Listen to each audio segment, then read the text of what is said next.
Well, the boys did it. Good job, everyone. Good freaking job. They did it. They got the freaking 10 billion. Oh my god. Yo, I didn't know you need that much just to prove your worth to be in this game. I don't know how much 10 billion is when it transact to freaking USD, but 10 bill is still a lot more than a mil, so I can't be complaining. God damn, billion. You can't, there's not many billionaires out there in the world as there are millionaires. Like, damn, have all that money just to be a high rank in a game for crying out loud. That is something.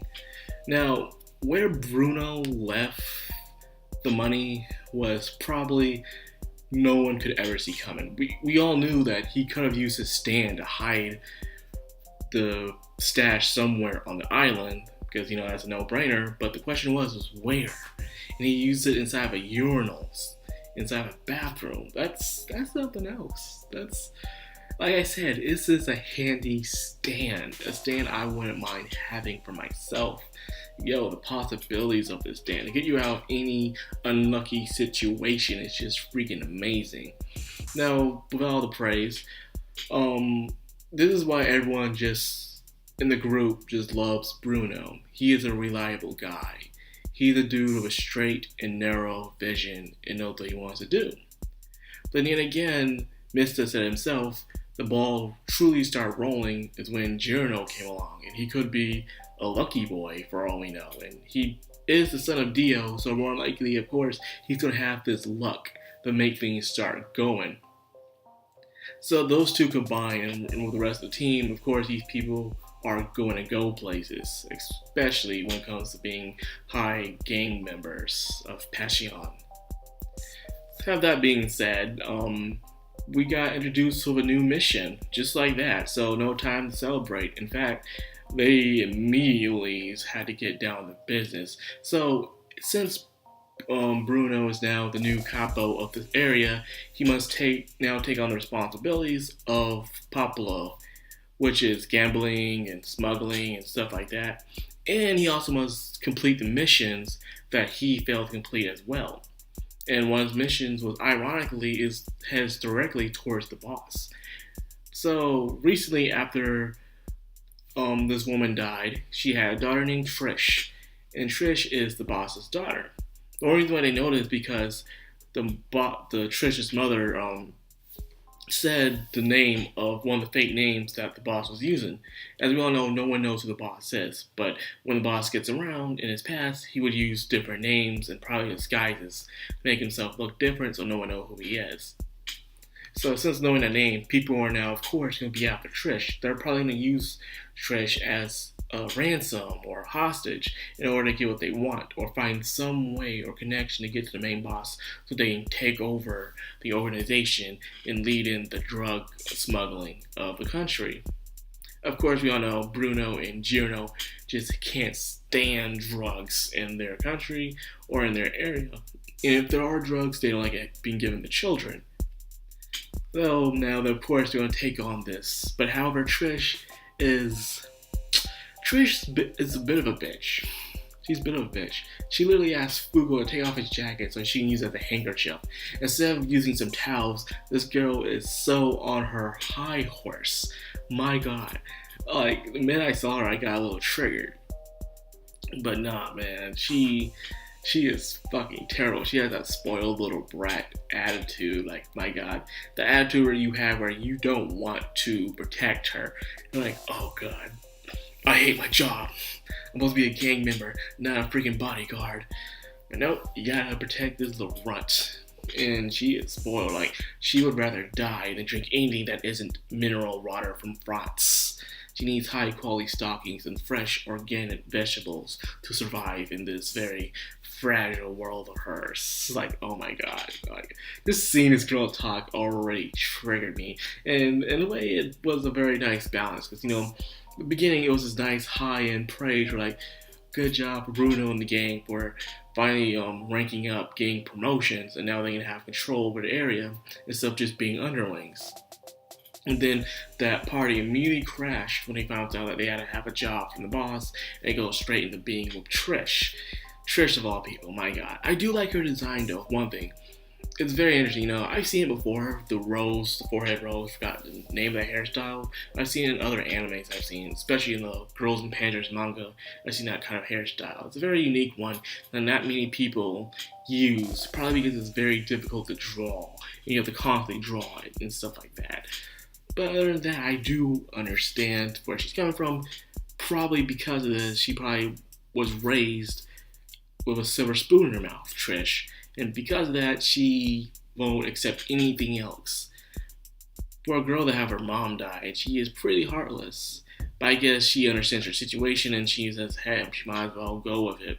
Hopefully we get to see more about her character and she'll probably open up to the game as time goes on. That's what usually happens to these spoiled girls in these shows.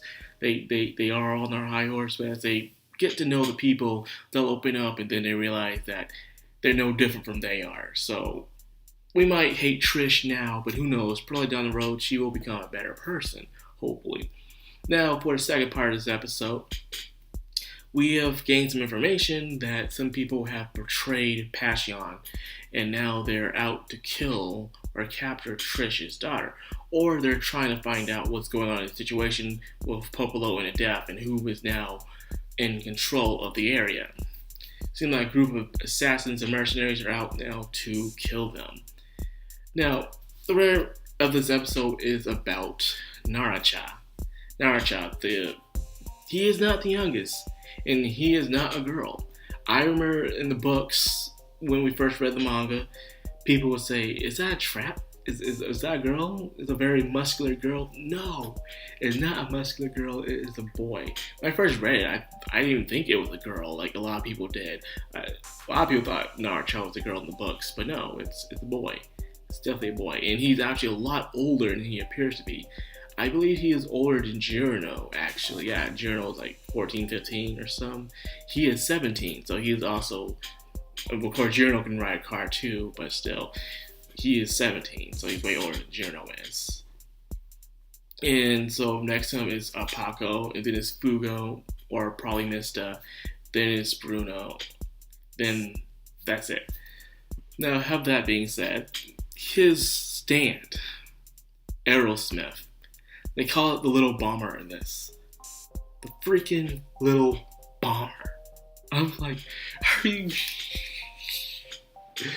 Man, who is in charge of the subtext in this anime? Please make better names. Make better off-brand names for these stands. It's not so hard. Tiny Feet's not so bad, actually. Speaking of Tiny Feet, the enemy in this show, Flamingo, his stand is called Little Feet originally, but it can also be called Tiny Feet. It's in a way it's the same thing, so props on that. You did a good job with that. And his ability is whenever he scratches, he is able to make things shrink. Now, how that being said, apparently among his peers, he is looked down upon as the weakest member and his stand is very weak. Well, yes, his stand is weak, but however, there's a big difference between a strong and weak stand. As you can see in former parts of JoJo's. For example, Jotaro Kujo, he has the world, but yet again, he was almost defeated by a rat. Think about that. A rat of a stand that shot things and melted away. Anything that shot at acid. So the fact that he was able to lose to something like that, and even in a way kind of got his butt kicked by sheer heart attack by Yoshikage Kira's stand, he still lost. And he was supposed to have the strongest stand in the world. So even if you have the strongest power in the world, doesn't mean you're guaranteed to win all the time. So what I'm trying to say here is that Flamingo is a perfect example of a weak stand and using it to its most potential. With Flamingo knowing he is a weak person, he has to take things a different kind of way. Instead of going out for head attacking, he needs to get inside people's heads and trick them. Since his stand out of pretty much shrink things, he can also shrink himself and stick himself onto people. Follow them, get into a nice quiet area, go throw back, and right behind them, slit them just like that. So despite how weak people say his stand is, it still can be extremely dangerous. He can shrink himself down to molecule size, for crying out loud. Dude, you won't see him coming. You definitely won't see him coming. You know, one minute you're just doing something, and next you know, you see this dude just appear out of nowhere, and he just has a knife off you just like that. So yeah, Flamingo's power may be weak, but it still can be very effective if you use it the right way. And that's the meaning of JoJo in his fights. It's not about who can overpower who, but who can outsmart who and use their abilities, strengths, and weaknesses to the best and highest potential. That's what truly matters in these fights when it comes to JoJo. So I remember a friend did ask me, if a shonen character world would you be in, which one do you think would be most difficult to fight? I would have to say a JoJo world. So, first of all, if you are in a JoJo world and you do get a stand, you might not get a very powerful stand. And because of that, you must find a way to be extremely smart and keep your head down. Outsmart your opponent, see them before they see you, and get the jump on them before it's too late, or lead them into a trap. But other than that, any other world, I don't think I can make it in. JoJo's the only world I think I can be in and make it just by a little. But yes, this episode was very nice. It kicks off to a new mission just like that. And we have a new character, and we get to see more of Naracha and his stand, Aerosmith, and of course, Little Feet. Tiny Feet, whatever one you want, because I'm not mad about that one, because tiny, little, same thing. So none of them really get angry about. So yeah, this has been a very good episode. I enjoyed it very much. And I hope you guys did too. And by the way, if you did enjoy this video, please rate, comment, subscribe, and hit that bell icon so you get notified every time I upload. This has been Madcrownxox, sign out.